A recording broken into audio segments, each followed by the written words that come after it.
আমি একটা লতি কচুর জমিতে বসে আছি। লতি কচুর জমি বলতে আমরা বুঝি কর্দমাক্ত আর জলবদ্ধতায় পরিপূর্ণ একটা ভূমি। কিন্তু দেখেন, ছাদের উপরে এই লতিরাজ কচু আবাদ করা হয়েছে। এটা কেমনে সম্ভব? মাত্র 3 ইঞ্চি মাটি।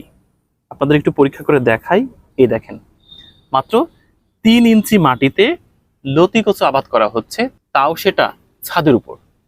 এই দেখেন, এখানে লতিগুলো বেয়ে বেড়াচ্ছে। এইটা সম্ভব হয়েছে মূলত শেকড় প্রযুক্তিকে কাজে লাগিয়ে।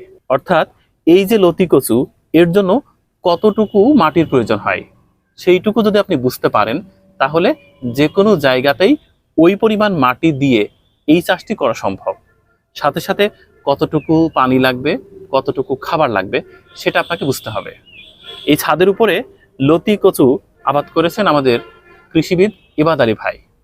তিনি যশোরের কৃতি সন্তান। তিনি শেকড় প্রযুক্তিকে কাজে লাগিয়ে ক্রমান্বয়ে চমক দেখাচ্ছেন। সাথে সাথে এই লতিরাজ কচু ছাদের উপর আবাদ করে এটাও দেখিয়েছেন যে শুধুমাত্র কর্দমাক্ত বা জলবদ্ধতায় পরিপূর্ণ ভূমিতেই নয়, ছাদের উপরেও যে কেউ চাইলে লতিরাজ কচু আবাদ করতে পারেন, যদি শেকড় এবং মাটিকে আপনি ঠিকঠাক বুঝতে পারেন। খুব অবাক হলাম, সাথে সাথে চমকে উঠলাম বটে।